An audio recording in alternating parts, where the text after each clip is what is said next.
சேது, எதுக்கு இந்த நேரத்துல என்ன அவசரமா வர சொன்ன? ஆமா, சிஸ்டர் எங்க?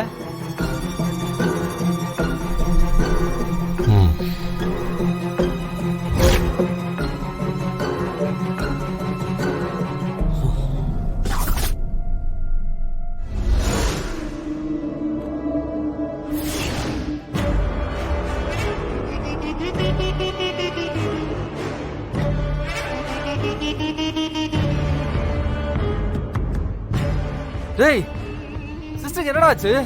அவங்க மூச்சு பேச்சலாம் படுத்து கிடக்குறாங்க. வாடா ஹாஸ்பிடல்ல கூட்டு.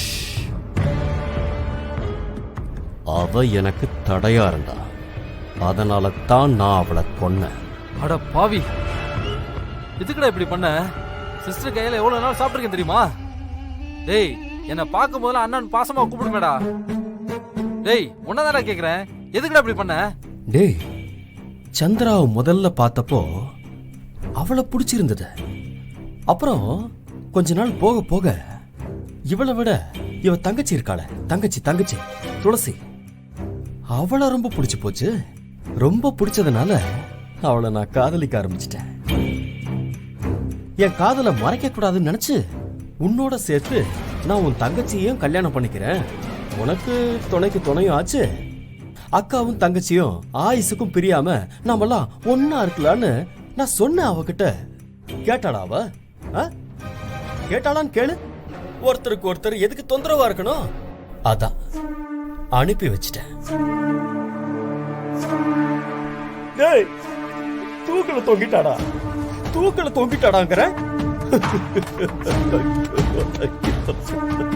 டேய் சேது, நீ பண்றது ரொம்ப பெரிய தப்புடா. டேய், நான் உங்ககிட்ட அட்வைஸ் கேட்க தான் கூப்பிட்டேன் உன்னை. இங்க பார், இந்த பாவ புண்ணிய கணக்கெல்லாம் தேவையில்லை. இங்க வாடா. ஏய், என்னடி அழுதுட்டு இருக்க? யாராச்சும் ஏதாவது சொன்னாங்களா? உன் மாமா ஏதாச்சும் சொல்லிட்டாரா? போச்சு, எல்லாமே போச்சு.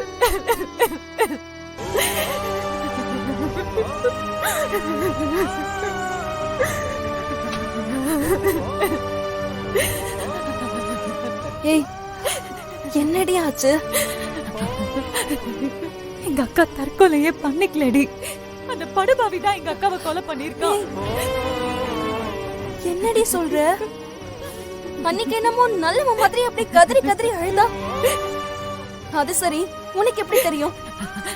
அவன் கூட இருந்தார்ல வேலு அண்ணன், அவர்தான் மனசு கேட்காம என்கிட்ட வந்து எல்லாத்தையும் சொல்லிட்டு போனாரு. நான் உன் தங்கச்சியையும் கல்யாணம் பண்ணிக்கிறேன், உனக்கு துணைக்கு துணையும் ஆச்சு, அக்காவும் தங்கச்சியும் ஆயுசுக்கும் பிரியாம நாமெல்லாம் ஒன்னா இருக்கலான்னு நான் சொன்னேன். அவகிட்ட கேட்டாளா? அவ அதான் அனுப்பி வச்சிட்டேன்.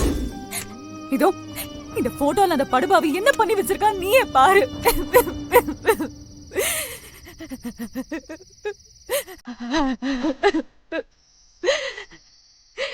பாவுண்டே, எங்க அக்கா அநியாயமா உயிரை விட்டுருக்கா. எல்லாரையும் அவன் எப்படி ஏமாத்திருக்கான்னு பாத்தியா? இந்த கல்யாணத்தை நிறுத்தி அவனுக்கு தண்டனை வாங்கி கொடுத்தே ஆகணும். துளசி, நீ இப்போதைக்கு அவசரப்படாத. அவன் உன்னை அடையறதுக்காக உன் அக்காவை கொலை பண்ணிட்டு தற்கொலைன்னு போலீஸ் கிட்ட போய் சொல்லியிருக்கான். அதனால அவன் விஷயத்துல அவசரப்படாம கொஞ்சம் புத்திசாலித்தனமா நடந்துக்கணும். உன் சித்தி கிட்ட சொன்னா ஒன்னும் நடக்காது, அவனுக்கு தான் சப்போர்ட் பண்ணுவாங்க. ஏய், பேசாம உங்க அப்பாவை தனியா கூட்டிட்டு போய் எல்லாத்தையும் சொல்லி புரிய வச்சிடலாம். உண்மை தெரிஞ்சா கண்டிப்பா அப்பா கல்யாணத்தை நிறுத்திடுவாரு. ஆமா, இப்ப அப்பா எங்க? கல்யாணத்துக்கு சொல்லதான் சொந்தக்காரங்க வீட்டுக்கு போயிருக்காங்க. ஏய், அப்பா வந்துட்டாருன்னு நினைக்கிறேன். வா போய் பாப்போம் அவரை. வா.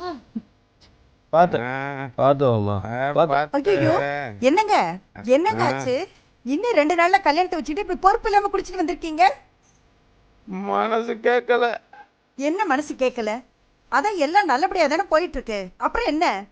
கல்யாண பத்திரிக்கை கொடுக்க போன இடத்துல மாப்பிள்ளை பத்தி தப்பா பேசிட்டாங்க. அவங்களுக்கு என்ன தெரியும் மாப்பிள்ளையுடைய பணத்தை பத்தி?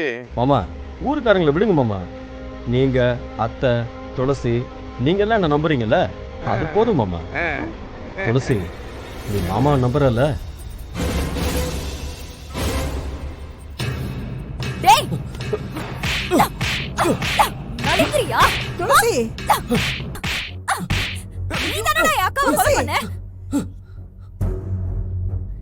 என் அப்பாவும் சித்தியும் வேணா உன்னை நல்லவன் நம்பலாம், ஆனா எனக்கு உன்னை பத்தி நல்லா தெரியும். நீதானடா கொலைகார, நீதானே என் அக்காவை கொலை பண்ண. சொல்லு, நீதானே என் அக்காவை கொலை பண்ண. சும்மா விட மாட்டேன்டா. துளசி, அம்மாடி துளசி, மாப்பிள்ளை உன்னதான் கேட்டுட்டு இருக்காரு. நீ எங்கேயோ யோசனையில் இருக்க? சொல்லுமா. மாமா, நாளைக்கு சாயங்காலம் கோயிலுக்கு போனோம். நீங்க ரெடியா இருங்க, நான் வந்து கூட்டிட்டு போறேன். சரி சரிங்க மாப்பிள்ளை. மாப்பிள்ள. சரி மாமா, வரேன். மாப்பிள்ளை வரேன் துளசி, பார்த்து போங்க. பார்க்கலாம். ஏங்க